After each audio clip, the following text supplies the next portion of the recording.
Hello there, Dan the Weatherman here. Hey, welcome to my weather show. This is the global edition, taking a look at things across the globe, all things weather. And this week, Mother Nature is up to tricks. Think of it in a room. She's got her big boiler. She's stoking it with fuel, getting the heat going. But at the same time, she's left the fridge door open and the cold is oozing out. There's really just a lot of stuff going on. Some pretty active weather. The first thing you look at is the jet stream. This is the wiggly lines. That's the whole globe. Couple of areas to point out. We've seen some active weather across parts of the US when the jet stream gets going. Look at that bend there. That's going to really dive down. We're talking some record heat for some places.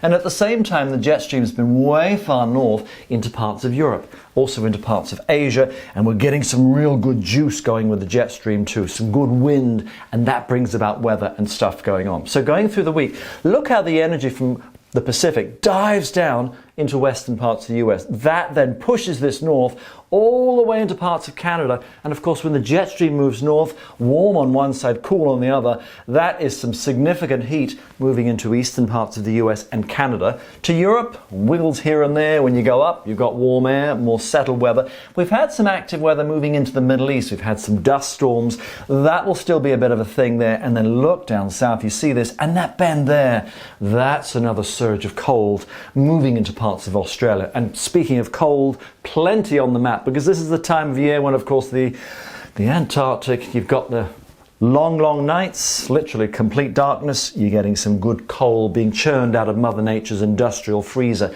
At the same time, look at the areas of red, and as this runs through, watch those in particular. They go blood red to this almost orange color there, some 20-25 degrees above normal. Look at that section there across parts of eastern Canada, well north into the Canadian Arctic, and then you see some of these surges of cold spreading out, and that one there, Western Australia. Grab the extra layers and you can see further north, parts of Asia really getting into some of that heat as well. Let's break this down. First off, to the US and Canada. I mentioned that heat, and this is quite significant because that's the weather map, that's a stream, that red line there is the summertime heat line, 564 thickness of sorts as we call it, but that is line of storms, that's significant warmth, a big building mountain warm air. But of course we've had the drought going, the ongoing severe drought over the western US, so with some gusty winds that makes stuff tinderbox dry. You've got a significant fire risk and fire danger from literally New Mexico through the Panhandle and into the plains. But watch where that heat goes, that warmth, all the way north into parts of Canada. As the mountain warm air builds, the upper ridge, you get stuff diving down, and this system just kind of lingers off the east coast. But look at that, you keep with that surge and follow that red line. That warmth just tracks its way north. And quite significant, take for instance temperature-wise.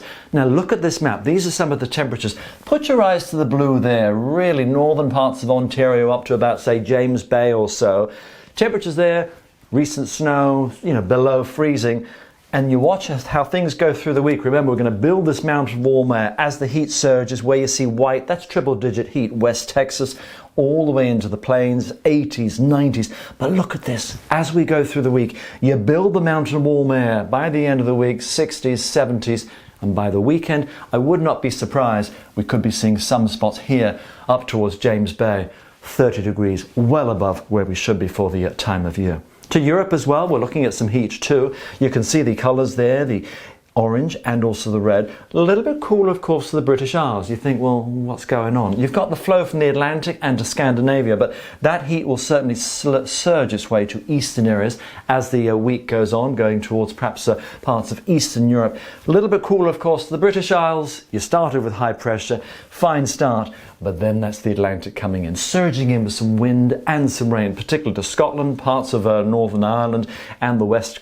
That will slide through, keeping high pressure further south. That's why it's fine, and with that westerly flow, doing well temperature-wise over the course of the week.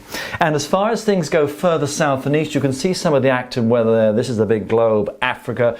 We've seen that unsettled weather over the Mediterranean. And look at this thing winding up there. That's quite a low moving out of parts of Turkey. Bring, of course, the pretty active conditions to bring the dust storms over the Middle East. But then look at this big swirl here. It's like a big mixer of sorts. Two swirly lows, two tropical cyclones. And it's the time of year we normally see them in the Indian Ocean, with the monsoonal trough moving north.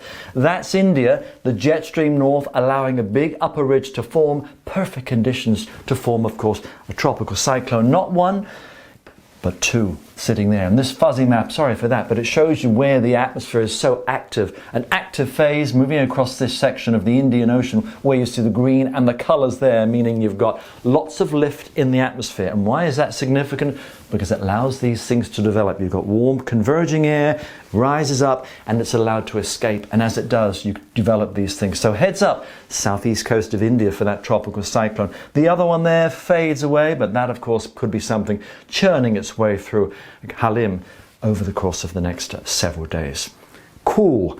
Mother Nature left the industrial freezer door open, didn't she? Look at some of these surges of colour here coming out of Antarctica. One particular one there, because the polar vortex is really growing. And as the week goes on, notice how some of these surges of blue, the cooler than normal air, just spread themselves out. One surge right there, right into parts of southwest Australia, and a few more waiting, lining up to get themselves ready. And you say polar vortex, look at this thing. For the Southern Hemisphere, the Northern Hemisphere one has been put to bed, hence the heat, but this thing is really growing. And notice with some of these little legs just kicking themselves out, one there, going past South America, the Antarctic Peninsula, coming around, each one gives another surge of colder air to work in. And we really picked that up across parts of Australia. That cooler air coming into the far south and west for the second half of the week. But it's not just that. We're talking rain too as the high builds through. Look at this system just sitting there, converging winds, an upper trough, piling the rain in. There's that cooler surge into the west, and even another one to the south and east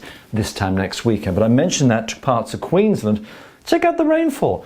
1, 2, maybe as much as 300 millimetres of rain as that system just sits there and dumps. And of course, this section of Australia has seen so much rain so far this year. They literally don't need any more. That's the weather for now.